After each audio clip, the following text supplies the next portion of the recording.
Boa noite a todos. É uma enorme satisfação para nós da diretoria ver esse auditório, né, assim, repleto, para esse debate tão importante aqui dentro do Instituto.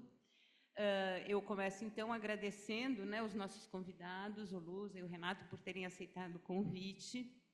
Agradeço os funcionários que tornaram esse evento possível, o pessoal da logística, da secretaria. E, bom, eu estou um pouco hoje no papel de coordenadora da mesa, vou dizer um pouco como a gente vai funcionar. A Miranda vai falar um pouco em nome da diretoria, de como foi a ideia desse evento, como ele foi sendo gestado, né? Depois o Luza e o Renato, cada um vai ter sua fala, e a gente está calculando mais ou menos 1 hora de conversa para depois das apresentações. Bom, então agora eu vou passar a palavra para a Miranda, que é membro do Departamento de Psicanálise aqui do SEDES, membro do grupo Acordo Mal-Estar do Departamento de Psicanálise, membro da diretoria do SEDES e mestre pelo Instituto de Psicologia da USP. Está contigo, Miranda. Olá. Tá ligado? Tá. Isso. Estão ligados? Gente, eu estou, ao mesmo tempo, bastante satisfeita pela promoção aqui desse evento, mas também muito ansiosa, tá? Assim, um pouquinho nervosa. Então, é isso que eu também quero agradecer a presença de todos vocês aqui hoje, essa noite, né? Eu considero esse um momento inaugural do SEDES, né? Momento que o Instituto SEDES convida toda a sua comunidade, departamentos, cursos, núcleos, a clínica e, principalmente, os estudantes, as pessoas que estão aqui fazendo a sua formação dentro desse instituto, né? E, principalmente, né, porque vamos poder conversar hoje um tema que é tão caro e, ao mesmo tempo, gera, em vários momentos, muito mal-estar. Falar de racismo em uma instituição predominantemente e historicamente branca causa desconforto. É evidente que esse desconforto não é exclusivo desse instituto, podemos dizer que é da sociedade brasileira como um todo, mas hoje nós vamos falar de nós e entre nós. Não falar do racismo, falar também de uma negação, de uma recusa que o nosso país instituiu e ainda institui como uma estratégia de invisibilização daquilo que nos funda como nação. Recusa-se a trazer à tona os efeitos maléficos de 4 séculos de escravização de povos sequestrados do continente africano e também a dizimação dos povos originários. A presença de corpos negros nesta mesa, e também vejo vários corpos negros nesse auditório, né, fala de uma possibilidade de mudança que essa instituição começa a fazer. Eu venho do Departamento de Psicanálise, que foi o primeiro departamento aqui do Instituto SEDES a colocar em cena a discussão racial. Isso fez com que, posteriormente, fosse criado dentro do departamento o grupo Acordo Mal-Estar, da invisibilidade do trauma ao letramento, e, a partir daí, foi colocado em curso várias outras ações aqui dentro do Instituto, né?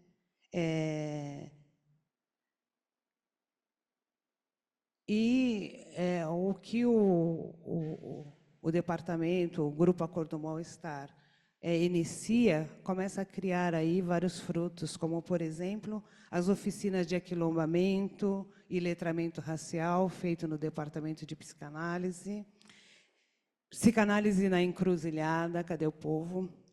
Do Departamento de Formação, Letra e Luta, do pessoal do Departamento de Psicossomática, né, e as rodas de conversa que pudemos fazer ao longo destes anos, tanto com o núcleo de funcionários, como também com a equipe do CNRVV.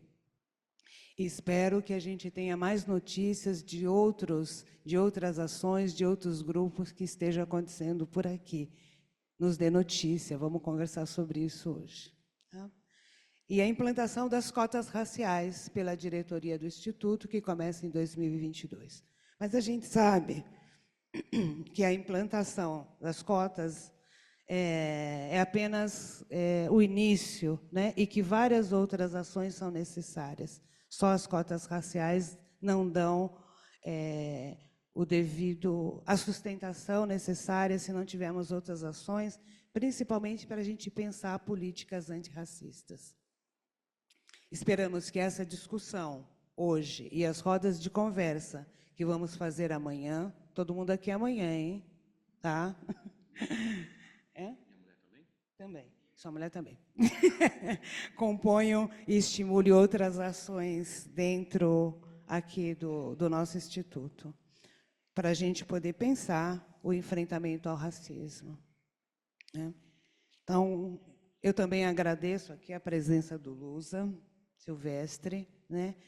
E principalmente do professor Renato Nogueira, que foi uma inspiração para a gente quando fizemos aqui as nossas oficinas de aquilombamento. Obrigada, Renato. Obrigado, Lusa. Né?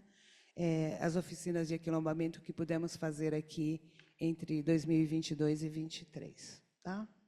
Eu agradeço também a Elaine, que é a nossa secretária da diretoria, ao Wellington, da TI, pelo material de divulgação, e também a Silene, deve estar lá em cima, que é do Departamento de Eventos. Ok?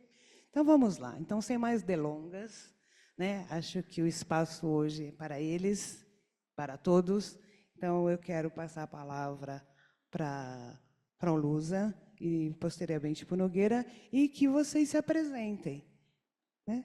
Não gosto muito de ficar lendo aqueles vastos currículos, não. Então, vocês se apresentem da forma que vocês se sentirem mais confortáveis, mais à vontade, tá bom?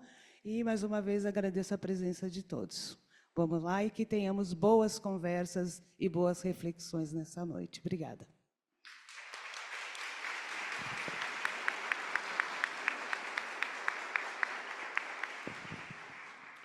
Obrigado. Deixa eu começar me apresentando. Meu nome é Lusa. Na verdade, não é um nome, é um apelido, mas é praticamente a mesma coisa que meu batismo. E eu sou de formação publicitária. Eu cumpri pena na propaganda há 30 anos. E depois eu saí e, enfim, durante os meus últimos anos publicitários, eu também fazia cinema ao mesmo tempo. Então, me libertei da propaganda, embora tenha um dinheiro ainda fácil para a gente lá, vamos ficar esperto. Mas, a partir disso, eu me tornei roteirista de cinema. E não sei se vocês repararam, não sei se dá para ver, mas eu sou branco. Porém, eu tive uma vivência muito intensa sobre negritude, sobre branquitude, a partir da minha experiência com Medida Provisória, o filme. Eu tinha escrito um filme para o Daniel Filho chamado Silêncio da Chuva. E quando eu escrevi esse filme, eu peguei esse filme, já existiam alguns roteiros anteriores, mas estava sempre meio enrolado. E eu desenrolei o filme. Daí o Daniel Filho começou a achar que era Deus no céu e eu na terra. Produtor do filme do Lázaro, ele me chamou para ser roteirista desse filme também. Esse era um filme que era uma peça de teatro do Aldre Anunciação, que é um gênio. E o Lázaro dirigiu essa peça em 2010, lá em Salvador. Essa peça viajou o mundo, era com o Baurac e o Aldre. E eles acreditaram que isso dava um filme. E durante anos eles tentaram fazer um filme de um jeito, de outro. E quando chegou para eu fazer, eu olhei a premissa, né? A premissa é o básico da história, aquela uma linha e meia que você olha e fala assim, cara, isso aqui vai render alguma coisa. Eu estava indo com a Cris, com minha mulher, para o Peru, e chegou um dia antes de eu viajar, a premissa para eu pular na barca. É óbvio que eu vou pular na barca. E a premissa era assim: os deputados brasileiros aprovam uma lei que obriga os negros a voltarem para os seus países de origem na África. Alguns deles resistem. Era essa a premissa. Quando eu vi essa premissa, eu falei assim para o Lázaro: Lázaro, eu não sei o que isso vai dar, mas é óbvio que eu quero estar junto. E a partir daí começou uma troca, a princípio, muito rica com o Lázaro, para colocar a história de pé. E o Lázaro tinha uma condução muito madura do projeto, porque ele se preocupava em colocar, e isso foi muito difícil para ele. Eu lembro de eu fazer perguntas para ele durante o processo, eu lembro dele colocando a mão na cabeça, tipo, será que eu vou entrar nesse vespeiro? Então, no medida provisória, o Lázaro, de algum jeito ou de outro, ele conseguiu colocar algumas tendências de pensamento da negritude lá, e também colocou uma certa crítica a eles próprios, os negros do filme, porque ninguém é mocinho só e ninguém é bandido só. Evidentemente que um bom personagem tem camadas. Escrevemos o filme, produzimos o filme a gente não conseguia estrear com o filme, porque no processo a gente tinha uma distribuidora, que era a Copo d'Água Distribuidora, e daí, por questões contratuais, em vez de ser a Copo d'Água, foi o Relógio a distribuidora. E a gente precisava avisar na Ancine que tinha mudado a distribuidora. E a gente precisava de um carimbo, dizendo assim, legal, entendi, está carimbado. A gente não conseguia esse carimbo. Não conseguia esse carimbo porque a gente estava vivendo um governo. Eu não me recuso a dizer o nome desta pessoa, porque eu tenho medo dela aparecer ali na porta, que nem o Beetlejuice. A gente fala 3 vezes, ele aparece. Então eu não falo o nome dele. Mas a gente começou a ser perseguido aí e a gente precisava, essa assinatura não saía. Ninguém assinava o filme para a gente poder estrear. A gente estava com o filme pronto e ficamos 1 ano sem poder estrear. O filme foi para festivais internacionais e nesses festivais internacionais a gente ganhamos o South by Southwest, ganhamos um festival em Londres, ganhamos várias coisas relevantes, muitos prêmios de roteiro e que saíam na imprensa. Daí o secretário da Cultura, desta pessoa que a gente não diz o nome, começou a perseguir a gente, dizendo que o dinheiro era público e que a gente estava falando mal do governo do Bolsonaro. Eu não posso falar 3 vezes, falei uma. Do governo do Bolsonaro, 2. Porra. Me cutuca. Vou me concentrar. Mas esse secretário, Mário Frias, começou a descer o cacete na gente.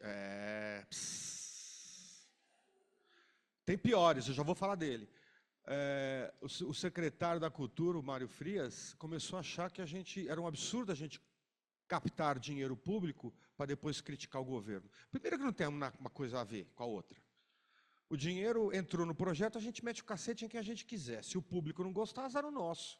Funciona assim, com filme comercial ou com filme mais miura. Mas não foi o pior.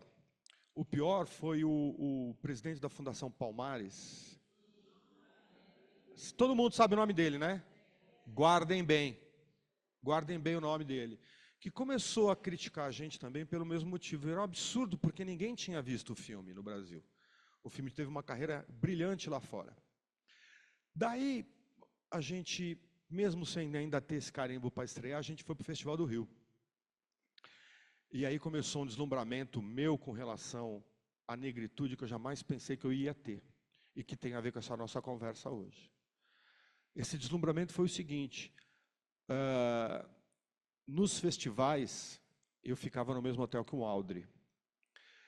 E normalmente nos cafés da manhã ou depois dos screenings, eu saía com o Aldri para tomar um gin tônica se fosse de noite, ou para tomar um Toddy se fosse de manhã. E aí a gente conversava sobre coisas que eu jamais imaginei que existiam. Como afroquilombismo, embranquecimento, panafricanismo, afrofuturismo e uma série de outras coisas que eu vou parar por aqui porque eu não entendo do assunto, embora hoje eu saiba que existe um pensamento importante de inserção, de valorização, de se achar bonito e de conquistar lugar no mercado. No mercado não, na sociedade. Falou publicitário, mercado. Outro deslumbramento que eu tive também com medida provisória foi nas sessões, as 2 sessões do Festival do Rio e depois numa outra sessão que a gente fez, que foi a primeira vez que eu falei sozinho sobre o filme. apesar de ter sido roteirista do filme, os outros 3 roteiristas são negros, o Lázaro, o Audrey e o Elísio. E eu nunca falava sobre o filme, porque eu sou branco, e eu não queria que ninguém pensasse assim, aquele branco resolveu o filme. Isso também é uma coisa clássica dentro do que é o racismo, que é o white savior. Tá tudo cagado, vem o branco e salva todo mundo. Isso ainda é comum em Hollywood hoje. Você vê um filme lá em Hollywood, você vê o branco chegando para salvar o negão. Se não for o branco, vai ser a mulher branca. Mas é sempre o empoderamento no mesmo lugar, o protagonismo sempre com as mesmas pessoas, com a mesma cor de pele. Mas nas 2 sessões do Festival do Rio, a primeira delas é a sessão de gala, é à noite, normalmente tem a sessão do dia seguinte, que é a sessão para os humanos. A sessão de gala é a sessão dos convidados, é sempre uma audiência muito generosa. Mas assim, no foyer do cinema, já foi um negócio que eu nunca tinha visto na vida. Um monte de gente preta, linda de morrer, turbante, roupa, atitude, se sentindo linda e se sentindo valorizada e presente. Daí a gente foi para a sala de cinema. E aí foi uma outra descoberta para mim. Porque o filme ia passando e daí a pessoa do meu lado chorava no minuto 25. Mas a do outro lado, a outra ali não chorava. No minuto 40, aquela moça estava chorando. Essa não. No minuto 50, 2 pessoas chorando ali, uma atrás chorando, o resto não. Daí eu comecei a perceber o brilhantismo do Lázaro de ter tido a capacidade, a sensibilidade, a diplomacia de colocar dentro do filme vários pensamentos da negritude. Então, o filme era lotado de gatilho para um monte de gente diferente, e eu fiquei espantado para ver que como todo mundo, de algum jeito, penou por algum motivo na própria vida. Na outra sessão do dia seguinte, que é a sessão dos convidados, que é a sessão para todo mundo, mesma coisa, 60% de negros na plateia e todo mundo chorando em momentos diferentes, cada um tinha o seu gatilho. Isso significa, para o branco racional, que a história da negritude no Brasil é muito focada em sofrimento. E cada um penava por algum motivo. Depois dessa sessão, a gente ia falar no palco. E daí era um debate, né? E daí era o Lázaro, a Thaís, o Alf Enoch, o seu Jorge, o Audrey, o Elísio, a advogada, o Lusa branco. No palco inteiro, o único branco era eu. E daí começou lá na ponta com a advogada, que começou com ela para explicar porque que o nosso filme não estreava. Daí depois foi para o Lázaro, depois foi para a Laís. E eu olhava assim, eu vi o microfone chegando para mim. E eu pensando, puta merda, o que eu vou falar? Eu vou ter que falar alguma coisa, está chegando para mim. E daí todo mundo falando, até que o microfone chegou em mim. E eu, puta que pariu, o que eu vou falar? E aí a Thaís respondeu, fala da sua branquitude. E aí eu achei meu lugar dentro disso tudo aqui que a gente está falando. Porque eu sou branco, evidentemente que eu nunca fui comprar um azeite no shopping e um segurança ficou atrás de mim o tempo todo por causa da cor da minha pele. Eu nunca atravessei o supermercado do azeite comprar um ovo e o segurança foi atrás de mim. Nunca aconteceu isso comigo. Eu nunca entrei na Zara e tocou uma campainha para avisar que eu estava entrando para todo mundo ficar ligado. Porém, eu já fui no Clube Pinheiros. E no Clube Pinheiros só tem branco. No Clube Pinheiros, em alguns bares, em alguns lugares, os negros só estão lá servindo. Pelo menos eu comecei a reparar nisso. Pelo menos eu comecei a reparar que o racismo está no meu dia a dia, eu que estou acostumado. E se a gente se acostuma e amortece, a gente não muda o mundo. A partir disso, eu comecei a entender muito mais tudo que está em volta. A vivência griot que a gente estava falando faz 20 minutos atrás, a ancestralidade, a tradição oral, que vai desde como você faz um peixe até como você faz um parto. Então, no meu caso, o deslumbramento com tudo que eu ouvi falar e com a cultura negra aconteceu por causa de uma obra de cinema. Shows mudam a vida de uma pessoa, viagens mudam a vida de uma pessoa. Neste caso, um filme mudou minha vida. Velho já. Eu podia ter mudado antes, mas não mudei. Agora, eu fico satisfeito hoje de, em sendo branco, reconhecer uma série de coisas que a gente precisa mudar. E, principalmente, a gente estava até falando disso, tem uma escultura no MASP, linda de morrer, de um menino negro, deve ter seus 12 anos, e ele está derrubando leite nele. Tem isso em medida provisória também. Ele está derrubando leite nele. A escultura é linda, mas só agora que eu entendi. Só agora que eu entendi o que significa isso. O alisamento do cabelo, afinar o nariz. É uma vontade de pertencer, quase uma aliteração até. Um conceito de alteridade mesmo, de você tentar pertencer a um universo que não é seu.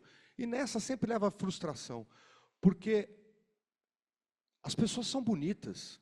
Elas não precisam mudar o jeito de ser para serem entendidas. Isso foi uma descoberta que eu tive recentemente. E eu acho que uma das minhas grandes missões, e por isso que eu estou aqui hoje, é justamente falar para os brancos, para que eles tenham, de certa maneira, um deslumbramento com relação à negritude e à própria branquitude, e comecem a reconhecer o protagonismo o tempo todo dos brancos, onde o negro nunca está presente. Comecem a reconhecer que no restaurante que ele foi, não tem negro sentado comendo. Comece a reconhecer que na peça de teatro que ele foi, só tem branco na plateia. Aqui, por exemplo, a maioria é branca. Mas existem alguns negros. E eu acho que se a gente branco começa a perceber que existe o racismo, que existem maneiras da gente fazer um mundo melhor, e que, basicamente, se a gente se toca da nossa própria branquitude e começa a perceber o outro, eu acho que a gente já vai ser um pouquinho menos candidato ao inferno. E nesse sentido, a partir disso, eu também mudei muitas relações com as pessoas ao meu redor também. Até um pouco mais crica. Tem coisas que eu não consigo ouvir mais dos meus parentes mais velhos. E daí você tem que censurar. Porque existe também um comodismo, existe também uma acomodação ao longo de 500, vai. Um pouco menos, dependendo do primeiro navio, mas assim, são 400 anos de desumanização. E é importante que a gente, pelo menos, tente, daqui para frente, reconhecer tudo isso que eu não sabia que existia.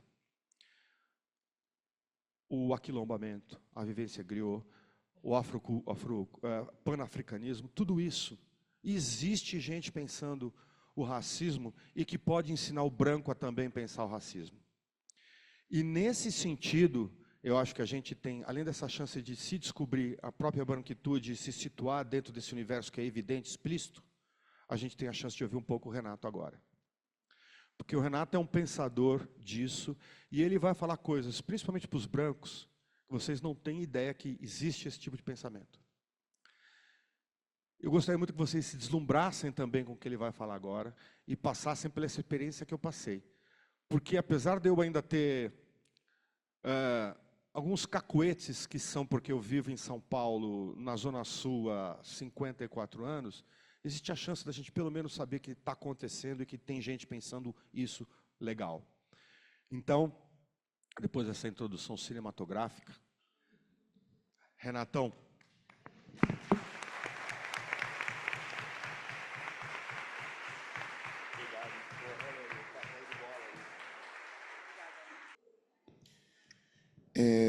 Boa noite.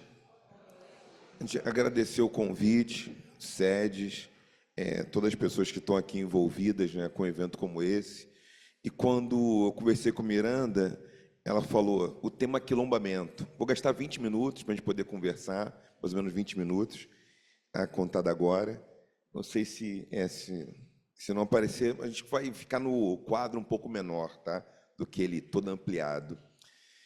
Então, para falar desse tema, eu falo muito de afeto. Não pode deixar acesa a luz, por favor? Porque como está gravando também, está gravando, eu acho, né? Ou não, tá, né? Fica ruim se tirar.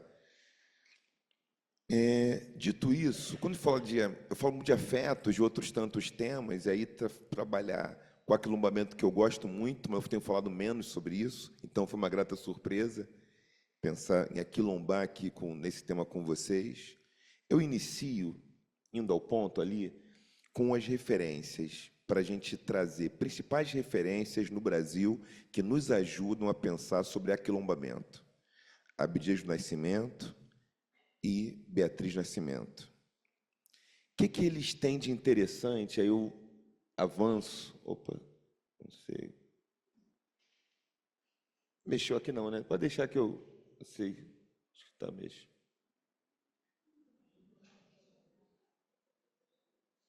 Vamos lá, agora eu entendi.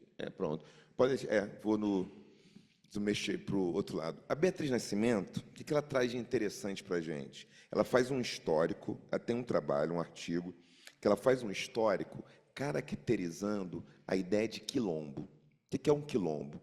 Os Ingabala, do século XV, XVI, XVII, XVIII, no território que hoje é Angola, eles eram guerreiros. E a maneira como eles faziam os acampamentos, a gente chama também de quilombo. Também eram casas sagradas. Uma casa sagrada que se faz rituais de iniciação, um ritual de acompanhamento. E esse tipo de território, a gente tem notícia, historicamente, desde 1559, tudo bem? Agora, é em 1740 que a coroa portuguesa se preocupa com isso e começa a se interessar por esse território que não tinha, que era uma outra república, uma outra civilização dentro de uma civilização, uma outra forma de organização social. Primeiro ponto, então, a Beatriz Nascimento. O segundo aspecto, a gente fala do quilombismo. O quilombismo, eu coloquei uma frase para vocês, uma frase do Abdias Nascimento, que ele fala o seguinte: quilombismo é a recriação do quilombo como forma de resistência e organização comunitária, promovendo a união de forças para a luta pela liberdade e pela preservação dos valores culturais africanos e afro-brasileiros. Então, o quilombismo é uma perspectiva política, o quilombismo, ok? O Abdias do Nascimento tem um texto, um livro, chamado justamente Quilombismo, que ajuda nessa perspectiva, que ajuda a compreender o que vai ser esse aquilombamento, que é um pouco o nosso interesse. Então, está aqui, ficou melhor.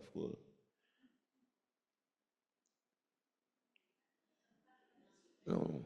É para cá, para lá, para cá? Foi? Agora acertamos. Então, primeiro momento. Obrigado, queridos. Obrigado, já ficou bom, já ficou melhor. A gente falou dessa trajetória histórica, do que é um quilombo, Ingabalas, o território de Angola, aquela África subsaariana, naquela região ali, né, da uma África austral. A gente tem o quilombismo, que é um projeto político, vai dizer o Abdias do Nascimento, e a gente vai chegar... Opa! Aí eu vou trazer algumas ideias, algumas tecnologias para a gente pensar o quilombismo, para pensar esse exercício do aquilombamento. Então, o quilombo é um território de acampamento, um território de guerrilha, uma casa sagrada, remete aos Ingabalas. A gente tem notícia no Brasil desde o século XVI, a coroa portuguesa se importa com os quilombos no século XVIII, a partir do século XVIII. Só que, além do quilombo como um território físico, a gente pode pensar o quilombo como um território simbólico. Enquanto território simbólico, impacta naquilo que a gente vai falar que é aquilombamento. Falando de aquilombamento, eu vou trazer para vocês, então, o que a gente pode considerar tecnologias culturais de aquilombar. Que tecnologias seriam essas? Como a gente poderia se organizar de uma forma, vamos dizer assim, nos aquilombar? Aí eu vou trazer da filosofia Kaiwada. O Maulana Karenga, ele sistematiza aquilo que a gente chama de Nguzo Shaba. Nguzo Shaba, em Swahili, 7 princípios. São 7 princípios que organizam a vida social, né? E esses 7 princípios, eu vou passar por eles, e aí eles têm a noção daquilo que a gente pode dizer que é o aquilombar. É a partir deles que a gente vai articular, vai fazer essa gestão do que seja esse pensamento em que o quilombo é um território simbólico, onde o circuito afetivo ele se ocupa muito também da possibilidade de interdependência, onde o afeto da alegria é um afeto central. Isso é uma coisa importante de falar também, como base das coisas. O Muniz Sodré fala sobre isso, o Muniz Sodré escreve sobre isso. Na cultura cristã, o amor tem um papel central. Tem um papel central porque é pelo amor que a gente se rende à vida, tem uma redenção da vida, e o amor tudo suporta, tudo pode. Em algumas tradições culturais, como as cosmopercepções são diferentes, na cultura iorubá especificamente, é a alegria que é o centro. E a alegria tem relação com uma possibilidade de expansão da vida. Então, isso muda um pouco o cenário, né? Porque o amor, em algumas tradições, está ligado ao sacrifício, está ligado a se doar. E aqui, no contexto da alegria, eu tenho que fazer uma composição onde essa rede afetiva, a gente mantém ela equilibrada, sem déficit, para lado nenhum. Esse é o esforço. A gente encontra, então, na filosofia Kaiwada, a gente encontra esses 7 princípios, que a gente está lendo ali, eu vou ler com vocês. Apareceu primeiro o Modhya. O que quer dizer o Modhya? Tem algo importante que atravessa esses 7 princípios. Comunidade. Comunidade, ela tem 3 tipos de pessoas. Pessoas como nós, seres que o espírito está em matéria, pessoas que já estiveram aqui, que a matéria se foi, mas se mantém o espírito, ancestralidade, e pessoas que virão, que eu, por melhor falta de tradução, eu chamo de futuridade, pessoas que estarão em matéria um dia. Então, as gerações futuras. Esses 3 tipos de pessoas fazem parte de uma comunidade. O que significa que a minha relação política, ética, ela não é só com quem está aqui, mas com quem estará, com quem já esteve. Então, tem um compromisso político que... Primeiro ponto, então, é o Modhya, empenhar-se pela comunidade. Então, qualquer grupo comunitário, é necessário que a gente possa ter um grau de unidade. É uma compreensão, considerando que um quilombo, que uma escola, que as instituições são circuitos afetivos, alguns circuitos afetivos são mais desequilibrados, outros são mais equilibrados. Manter uma unidade é dizer, toda comunidade deve se manter, vamos dizer assim, em equilíbrio afetivo, deve se manter sem sobrar e sem faltar, que as coisas sejam nas necessidades das demandas, para que as frustrações não se transformem em algo desagregador da comunidade. É importante que somos seres interdependentes. Então, se empenhar é compreender. Eu estou partindo de uma teoria dos afetos, que as sociedades são circuitos de afetos. A gente não troca só mercadoria. Um dos maiores ativos são os afetos. Eu estou entendendo que os afetos são aquelas 3 classes de afetos. Os afetos primários, as emoções, alegria, tristeza, nojo, medo e raiva, emoções. Os afetos secundários, sentimentos. E os terciários, os pensamentos. E quando os afetos nos desorganizam, a forma de se organizar no mundo, ela passa pela violência. Então, é a partir de uma mentalidade colonial que ela opera com a ideia da restrição de acesso aos bens para a vida. Então, como tem pouca chance de alcançar as coisas, tem escassez, é necessário que a gente brigue pelos recursos da vida. E isso coloca uma guerra de todos contra todos, uma competição implacável pela vida. Esse contexto de empenho, é necessário compreender que não é preciso gostar de todo mundo da mesma forma. Agora, como a gente vive junto, a gente tem que se organizar de uma maneira que a gente não se autodestrua. Então, empenhar-se pela unidade é o seguinte, a vida está em primeiro plano. Como a gente consegue manter a vida das pessoas nessa comunidade. Segundo, qual o segundo? Pegou aí o segundo? Kutyagulya. A gente se definir, falar por si, é uma coisa que tem a ver com segurança psicológica. É num território com segurança psicológica que as pessoas conseguem estar dizendo as suas frustrações, suas possibilidades, suas potências, seus limites. E essa conversa franca no tecido social, ela possibilita encontrar algumas alternativas. Então, custo de agulha, quando a gente fala como falamos por nós mesmos, a gente tem, é como se fosse possível uma interação em que as conversas difíceis são realizadas. Então, ou seja, a gente está numa comunidade que a gente consegue fazer conversas difíceis, gerenciar tensões, as tensões não precisam escalar para conflito, porque nós falamos por nós. Isso significa que a gente se entende como, nesse ecossistema afetivo, nossas demandas, nossas necessidades, a gente vai se autorregulando. Então, é um pouco de autorregulação que acontece ali. Passou o próximo. O DIMA. Construir nossa comunidade de modo colaborativo, tomar como nossos problemas dos nossos irmãos e irmãs.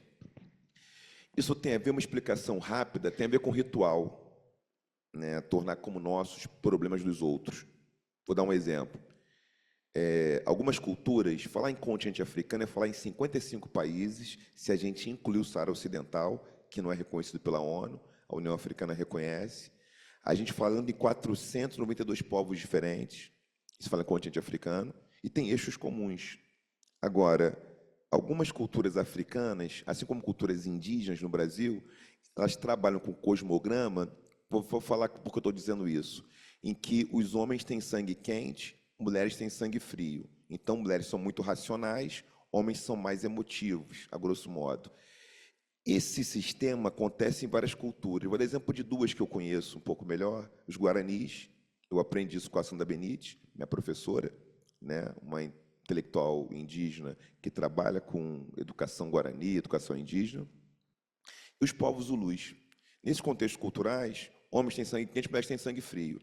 Então, quando um garoto engrossa a voz, ou deixa a barba começa a crescer, é um marcador simbólico, esse garoto passa por um ritual para que ele aprenda a ter controle da temperatura afetiva dele, para que a raiva não esquente tanto que ele não coloque em risco, nem a si, nem a comunidade. Nessas culturas, a gente não tem dados de feminicídio, a gente não tem registro de feminicídio antes da colonização. Não porque sejam seres que são especiais, tem uma tecnologia cultural que significa, que nós lemos aqui, que está escrito ali, o DIMA, ou seja, porque o meu problema é do outro? É porque todo menino passa por uma transformação em se tornar homem e a comunidade tem que ver que o problema dele com as temperaturas da masculinidade podem afetar todo mundo. Então, a adolescência dele tem um ritual para que seja evitado. Então, um problema é meu, o do outro é meu, não porque eu tenho uma empatia que eu me coloco e viro o outro e ocupo o seu lugar. Mas a minha empatia proativa essa pessoa vai passar por uma transformação. Então, a gente faz alguma coisa para que ela passe melhor por essa transformação. A gravidez, o casamento, o envelhecimento, o preparo para a morte. Então, você não precisa ter sozinho a solução. Ninguém tem. Então, a comunidade te entrega uma solução que é ancestral para isso. O que a gente fazia antes que dava certo? Ok? O DIMA, tomar como nossos os problemas dos outros, né? Criar, não é isso? Construir a favor de nós.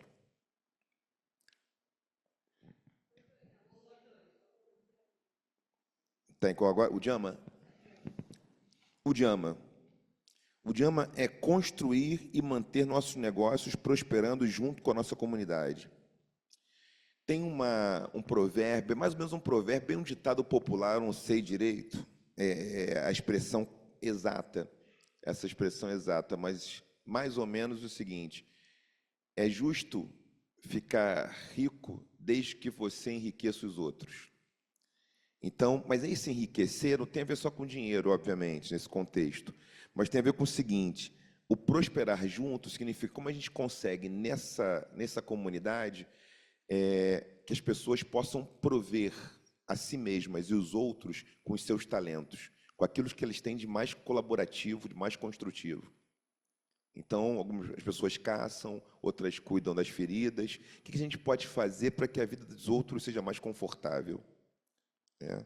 Então, tem esse princípio filosófico nas filosofias africanas do Oeste, que o ato de querer controlar, dominar o outro, ele é compatível, ele é proporcional ao déficit de felicidade. Quanto mais infeliz, as comunidades, os povos, as pessoas têm o desejo de controle do outro e de dominar e de objetificar o outro. Estaria ligado proporcionalmente à insatisfação crônica, uma mentalidade, um imaginário que você está insatisfeito cronicamente. Então, mais doenças, esse adoecimento do equilíbrio afetivo é que produziria a violência. Isso é uma tese clássica da filosofia do Oeste, bem antiga, que está entre os queméticos, está entre as tradições Olof, as tradições dos griots, os griots filósofos, que falavam também sobre isso. Dito isso, está bem aqui, gente? Está bem? Estou quase aí no... Dito isso, foi o Jama? Jama? É que a gente troca com o outro que ninguém fica sem nada. A gente troca com o outro de uma tal maneira que todo mundo vai ter alguma coisa. Tem muitas formas de ver isso. Eu gosto de ter uma forma de ver isso que é interessante, que nos contextos africanos tradicionais, por exemplo, não tinha celibato. Então não tinha ninguém solteiro, né? Ninguém ficava solteiro. Então era muito comum policonjugalidade, porque não podia ter ninguém sobrando. Então tinha uns arranjos comunitários para que as pessoas ficassem casadas. Ia depender do contexto do local, falando de muitas culturas variadas, você vai ter poliandria, vai ter poligenia, que na poligamia a gente tem a poligenia ou poliandria, ou seja, quando tem um gênero com pessoas de outro gênero, nessa questão, num certo binômiozinho, que não é o mundo, mas ali vai ter esse formato. E tem culturas que pessoas casavam com pessoas, como o povo da Gara. De qualquer forma, é um arranjo para que ninguém fique só. Esse arranjo significa o seguinte: todo mundo tem que prosperar. E se compreende que as pessoas, quando não têm satisfação nessa cena da vida, nessa área da vida, elas podem comprometer a comunidade. Esse era o princípio, tá? E o princípio é o comércio, é a troca, é fazer coisas, né? Trocar coisas com as pessoas. Foi o Jama. Nia está relacionado a uma vocação coletiva. Essa vocação coletiva, ela tem a ver com o seguinte: cada comunidade, ela tem algumas potências, então elas podem fazer mais alguma coisa para trocar com outras comunidades. Então, essa construção e esse desenvolvimento, que tem a ver com grandeza, nesse sentido, grandeza tem a ver com essa possibilidade de encontrar o que você tem de melhor para ser feito, né?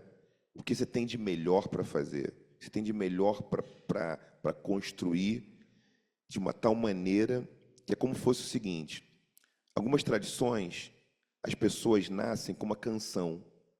O povo da Gara, especificamente. O povo da Gara, não sei se todo mundo conhece essa história, quando você nasce, a sua mãe ouve uma canção, e essa canção ela é cantada para as pessoas que vão te receber. E ela vai ser cantada para você ao longo da sua vida em certos marcadores. Vou dar alguns exemplos. As culturas do oeste africano, elas operam muito com setênio. A cada 7 anos é uma fase da vida, uma etapa da vida. Primeiros 7 anos, a educação e socialização na família. O segundo ciclo de 7 anos, 14 anos, a vida para a rua, para fora, para a escola. O outro, a juventude. E são assim. E esses ciclos, essa canção é cantada. Essa canção lembra um pouco o que você tem para poder fazer com que a vocação da sua comunidade, da sua família, do seu povo, essa vocação seja atendida e ela possa nutrir outras pessoas, outras comunidades. Então, você tem alguma coisa, todas as pessoas têm algo que elas fazem, que merece reconhecimento, tem importância pública, tem importância comunitária. Alguma coisa que você faça e que vai justamente criar as possibilidades, potencializar a vida daquela comunidade, ou seja, a vocação de uma cidade, de uma comunidade, nesse contexto, um quilombo, um aquilombamento, ela precisa que as pessoas tenham esses sonhos, essas canções sonhadas pela sua mãe, que se materializaram na sua trajetória, no seu destino. Então, é esse percurso. Então, tem um destino, uma certa vocação que você pode exercitar, e quando todas as pessoas exercem sua vocação, a gente não tem mais a noção de competição clássica ocidental. A gente tem uma noção de competição Ubuntu. Qual a noção de competição Ubuntu? A noção de competição Ubuntu não tem a ver com uma pessoa chegar na frente ou alguém fazer mais pontos, mas tem a ver com você fazer com muita excelência, com muita potência, aquilo que você, naquele momento, está fazendo, que deve ser o seu melhor. Porque isso vai manter o equilíbrio da comunidade, o seu equilíbrio também. Quando você faz coisas confortáveis, coisas que, indo para trás, enriquecem os outros. Mas tem a ver com o quê? Com a sua vocação. Encontrar a sua vocação é a melhor forma de competir. E competir aqui significa fazer de modo colaborativo. Parece muito estranho, né? Mas o conceito de competição na filosofia Ubuntu, Mogobe Ramós explica isso, e não tem a ver com ser melhor do que o outro, exatamente numa comparação parte por parte, quesito por quesito. Mas tem a ver com o que é singular de cada um ser exercido de uma forma que deixe todo mundo bem, né? Que ninguém saia desconfortável daquilo, que a gente vai ajustando para se encontrar melhor. Isso é um cenário de aquilombamento. É um cenário de aquilombamento. A gente consegue ali desatar os nós do desconforto com a nossa vocação. Tem mais um. Isso é fundamental. Kumba, criatividade, não é? Eu com criatividade. Criatividade, ou Kumba, é muito importante porque significa o seguinte: a gente é locatário aqui do planeta, de um território. A gente guarda e cuida de um planeta, cuida de uma comunidade, de uma família, de alguma coisa, para que isso seja passado melhor do que foi entregue. Então, você recebeu um jardim do seu pai morreu, você tem que passar o jardim para o seu filho, para os netos, melhor do que recebeu aquele jardim. Então, Kumba é você usar a sua criatividade para que a comunidade fique mais bonita e mais benéfica. Ela beneficie mais as pessoas que virão. E aí, primeiro eixo da minha fala, no início, eu comentei: a comunidade é formada por ancestralidade, pessoas presentes e futuridade. Então, o Kumba, ele se articula nessa espiral, que não é uma linha reta. Uma espiral, porque as coisas vão e voltam, e nessa espiral ele se articula como? Entregando melhor o que recebeu. Porque isso é Kumba. Isso é aquilombamento. O que eu estou falando aqui são operadores para o aquilombamento. Né? Então, a gente entrega melhor, você está numa gestão, entrega melhor para outra pessoa, cuida da casa, deixa mais arrumado, né? Deixa as coisas mais organizadas. E,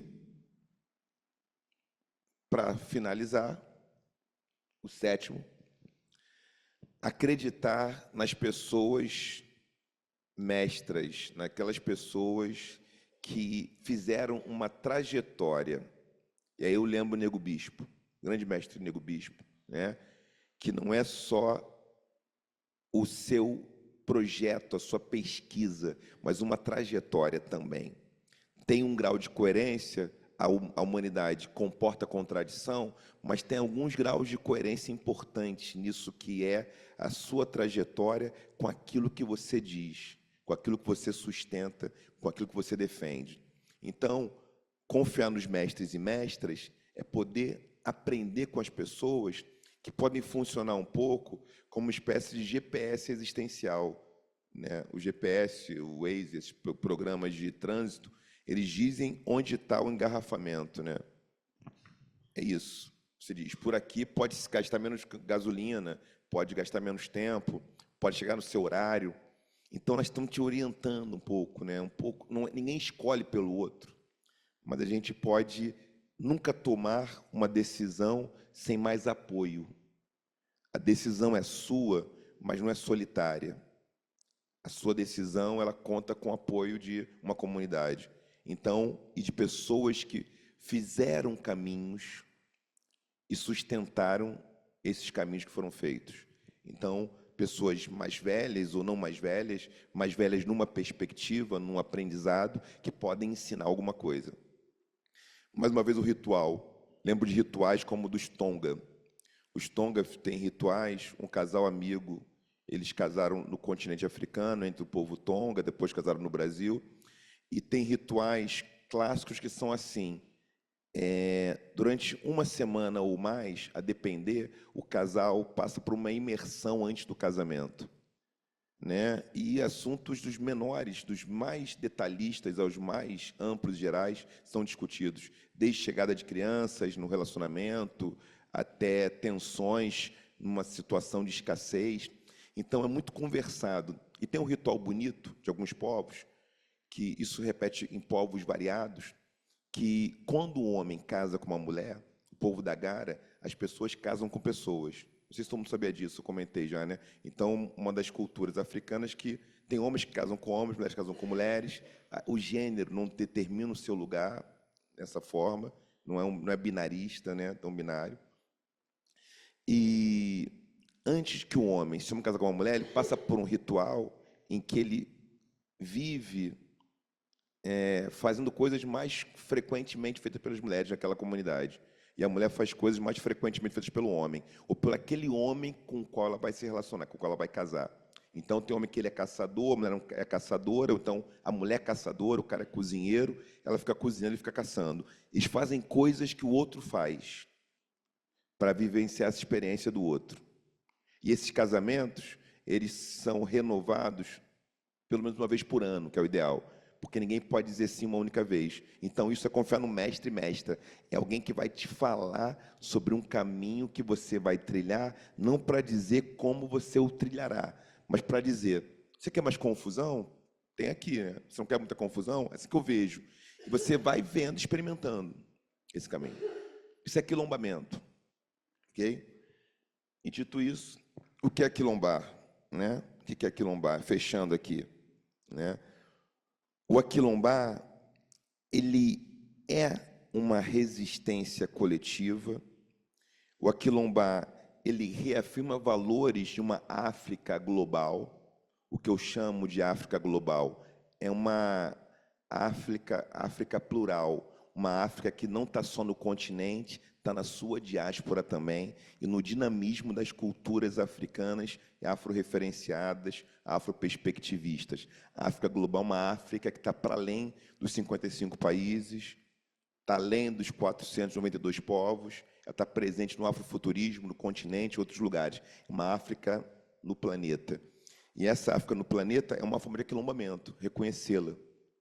Então, aquilombar é também essas tecnologias culturais que nós falamos aqui agora, o Nguzo Chaba, que é como a gente consegue, nesse território, a gente se organizar de uma tal maneira que nada coloque em risco a necessidade de celebrar a raridade que é a vida. Essa experiência que é rara, que não sabemos como chegamos aqui e o que encontraremos depois que sairmos daqui, muito bem, a gente tem um pouco noção, né? Mas como é que é necessário criar territórios seguros para que isso seja preservado? Então, isso é o quilombo. O quilombo está organizando a vida dessa forma. Vou dar outro exemplo, policonjugalidade. Talvez vocês saibam disso, né? O que os estudos mostram. Como no quilombo você tinha uma densidade demográfica que tinha mais homens que mulheres, muitas mulheres tinham 2, 3 maridos. Não tinha como não ter, porque não podia ficar ninguém só. Então, isso os estudos mostram isso hoje, né? Então, a densidade demográfica ela vai montar os arranjos também para as pessoas estarem ali, para ter família. Tanto uma família tinha 2 maridos, 3. Que é uma prática comum do povo Odabi. O povo Odabi, mulheres têm mais de um marido. É um povo específico. No meu livro, Porque Amamos, eu falo sobre isso. Se alguém conhece meu livro, Porque Amamos, eu dou um panorama aí de vários povos e culturas. Então é isso, né? A comunidade tem que ficar bem.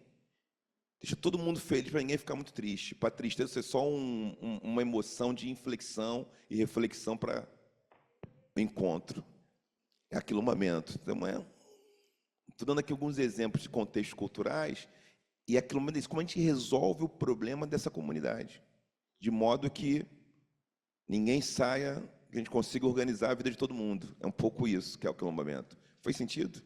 Faz sentido? E aí, eu coloco aqui meus contatos, caso alguém precise, tá? Alguém precisa, alguém queira alguma coisa, e abro, para a gente poder conversar, que já é hora, a gente bater aquele papo, puxar para a mesa aqui.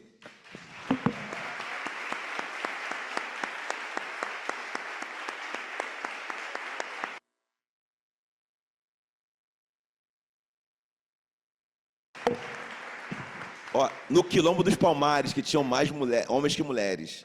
Eu cheguei a terminar, não completei a frase, mas deu para ver que era no Quilombo dos Palmares. Que era a densidade demográfica, era... Bom, obrigada pelas falas tão inspiradoras. Tá ligado?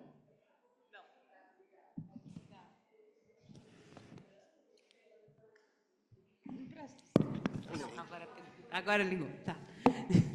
Obrigada pelas falas tão inspiradoras. Agora a gente abre, né, para as perguntas, enfim.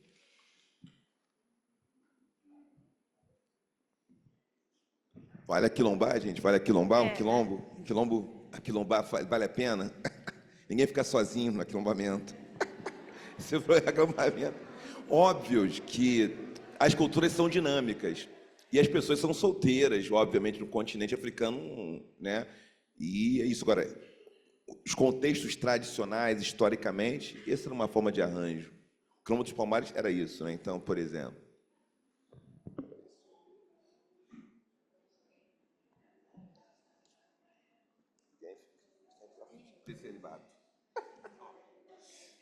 Ali.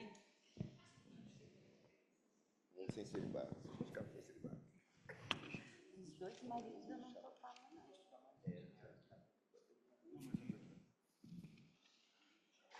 Oi, boa noite. Meu nome é Bruno. Eu agradeço muito a fala de vocês, ao Luz, ao Renato. Eu fiquei muito feliz com esse debate, me provocou muitas coisas, mas eu fiquei pensando muito numa fala sua, Renato, que você trouxe sobre essa perspectiva de sangue frio e sangue quente, né? E eu fiquei pensando muito sobre Sobonfu-Somé, né? E Bell Hooks, né?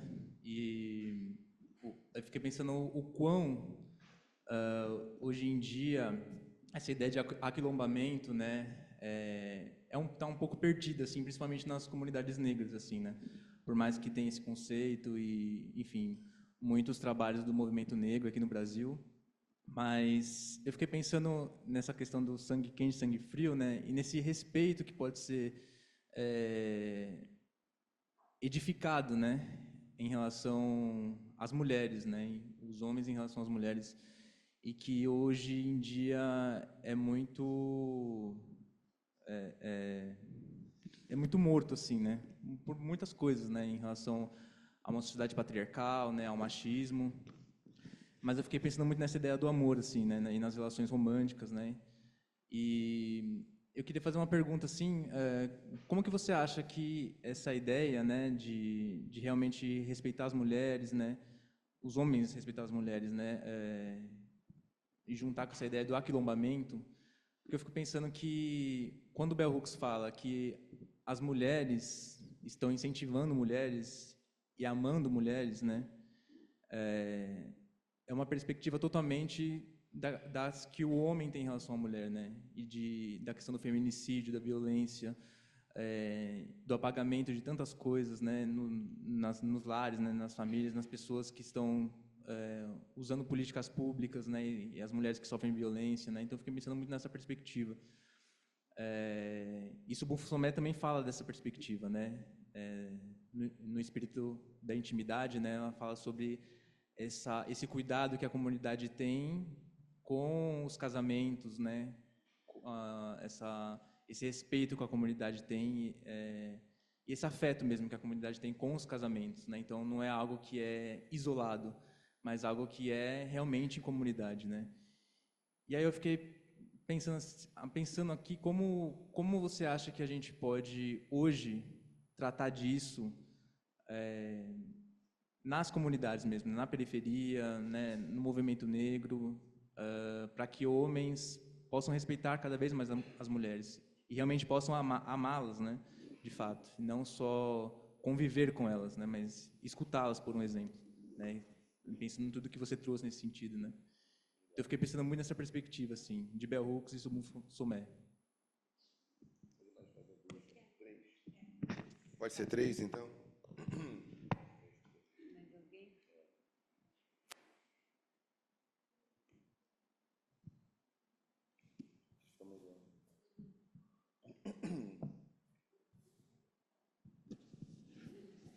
Oi, boa noite. Desculpa, a gente está um pouco nervosa. Meu nome é Júlia, eu sou psicóloga e eu faço o curso de Fundamentos da Psicanálise aqui, então comecei esse ano.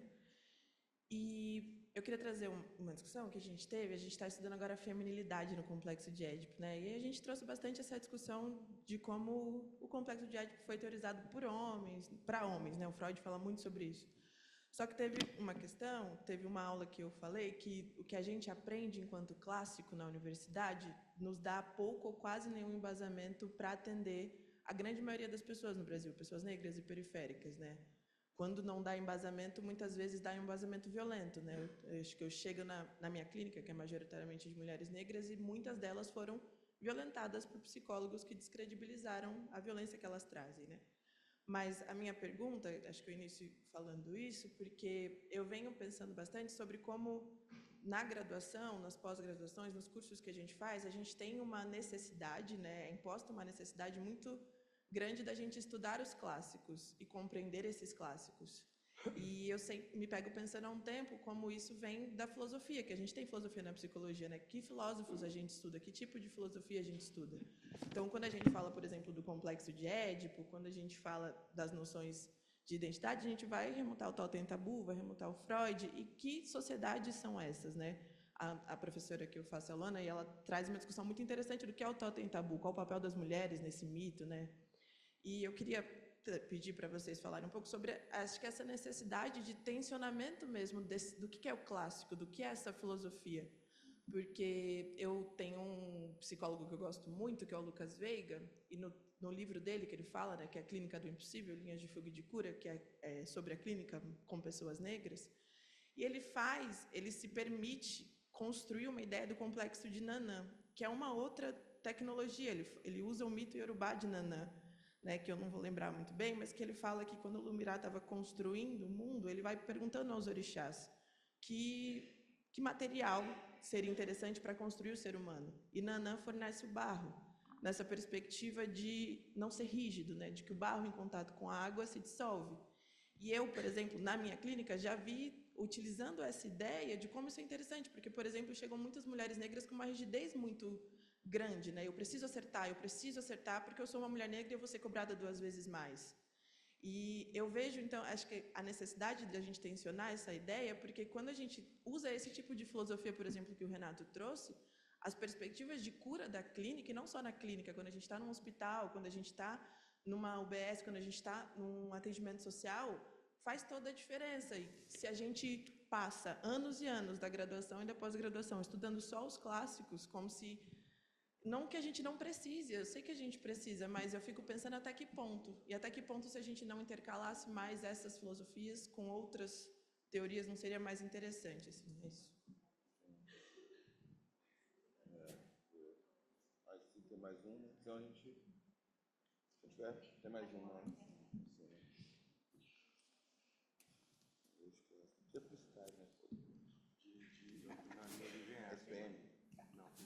Olá, boa noite. Meu nome é Mariana. Boa noite a todos na mesa. Queria fazer uma pergunta sobre a questão do racismo na escola, na questão da pedagogia, porque eu acho que quando a gente debate, né, uma construção social, a gente tem que falar primeiramente da escola, que é justamente aonde, né, todo esse processo se constrói. E a gente vê a dificuldade que as escolas têm, de fato, de trazer, de abordar esses assuntos.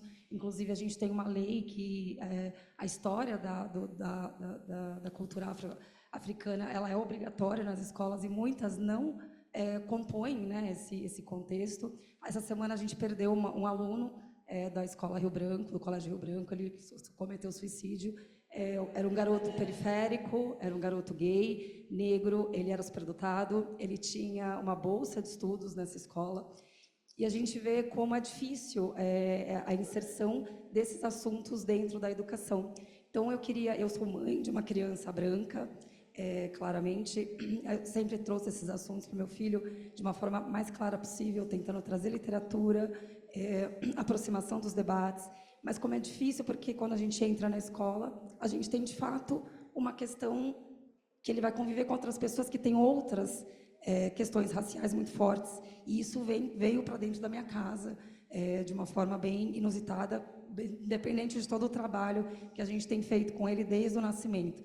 Então, eu queria entender como a gente pode atuar, né, como cidadão dentro dos colégios, porque eu sinto uma dificuldade das próprias famílias pretas da escola, que a gente tem muita amizade, dizer, Mari, não adianta fazer nada, porque assim a gente se sente impotente. Há uma resistência também dessas famílias em cobrarem as escolas por medidas mais efetivas, né, dentro dessa percepção. Quando você trouxe, Renato, quando você fala muito de afeto, me lembrou muito Spinoza, quem eu gosto muito, eu acompanho bastante o trabalho, leio bastante sobre essa questão da mente, do corpo, essa questão das emoções que acaba se integrando, né? Na verdade, ele não divide isso, como Damásio também coloca.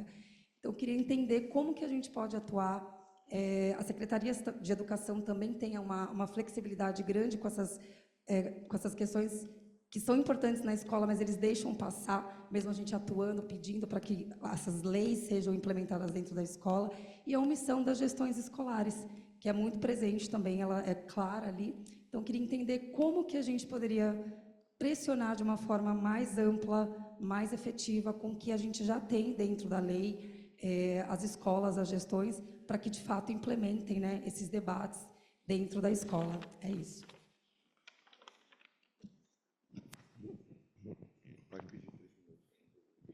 Olha, gente, eu vou pedir para quem for fazer a pergunta sintetizar ao máximo, para a gente não tirar a oportunidade de outros poderem também trazer a questão.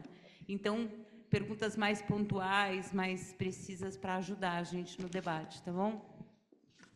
Eu vou comentar as questões, mais ou menos 5 minutos. Aqui, se precisar, a gente retoma. O Bruno falou em relação a não respeitar as mulheres, como é que isso a gente pode tratar da falta de respeito, do patriarcado. Vou pensar bem, tentar ser o mais sistemático possível. O patriarcado é um sistema, o machismo uma tecnologia, a misoginia é um discurso, isso de forma muito ampla. A gente vai ter que ressignificar o discurso, bater no discurso da misógino, bater nisso com muita força, pequenas expressões, pequenas linguagens corporais, a estética, a fotografia, trabalhar com isso, contra a misoginia, para desarticular o dispositivo que é o machismo. Um dispositivo é um interruptor de luz, eu acendo e desligo. Eu tenho que desarticular, não posso só apagar. A gente vai ter que desmontar aquele fio que chega até aquele interruptor. Isso é um processo. E aí a gente vai atacar o sistema do patriarcado, que atravessa o nosso imaginário, né, que está preso ao imaginário. E isso é um trabalho contínuo, um trabalho que requer dos homens, de todos os homens, todas as pessoas, né, que se identificam com a masculinidade, com alguma forma de masculinidade, que a gente possa enfrentar isso cotidianamente. Então, vai desde pequenas coisas, a um homem que é casado com uma mulher, tendo filho, não sabe a série que o filho está, isso sobrecarrega essa mulher, não sabe quando o filho calça. Tinha homens no século passado que não sabiam quanto o filho calçava. Hoje parou, né? Se o cara acaba...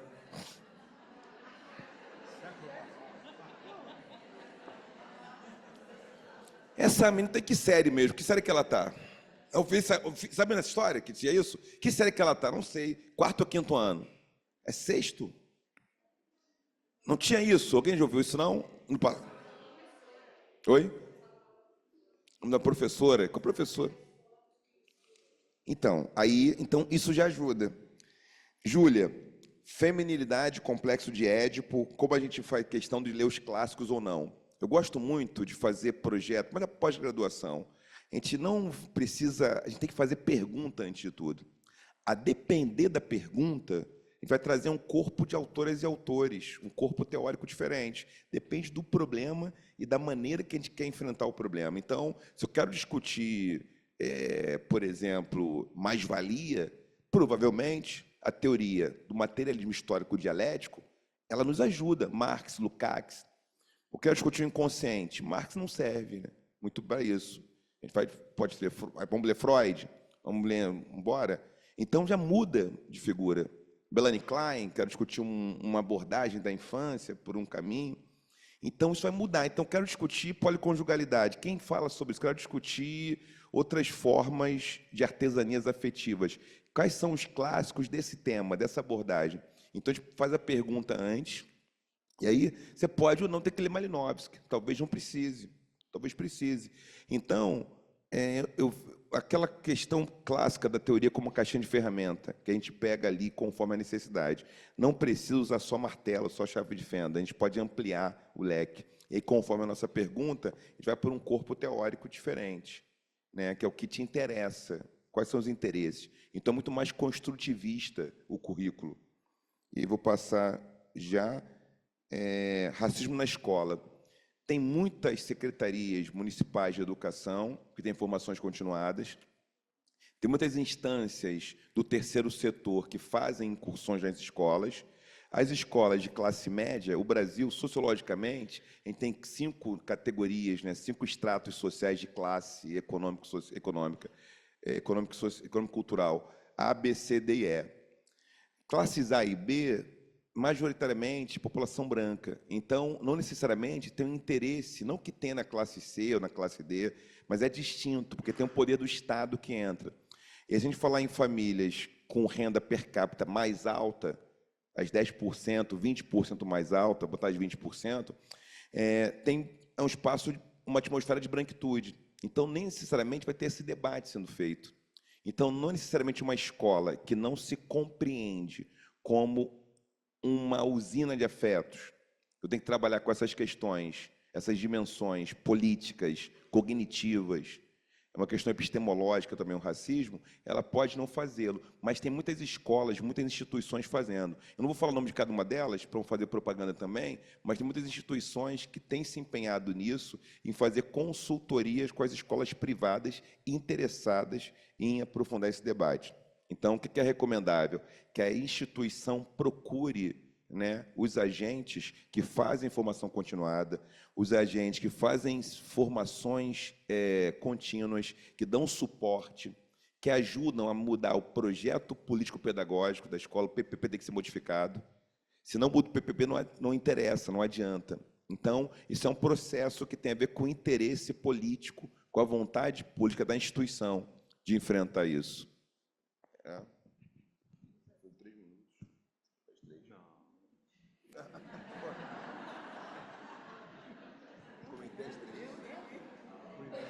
Boa noite. Meu nome é Cristina, sou professora do curso Formação em Psicanálise, aqui do Instituto, e fiquei muito provocada pelas duas falas, assim, muito obrigada pela contribuição, enfim. E eu fiquei, acho que a questão que me ficou, né, mais marcada quais são os desafios de pensar o aquilombamento no campo institucional, né? A gente está numa instituição com diversos departamentos, com, né, práticas, enfim, convívios, trocas.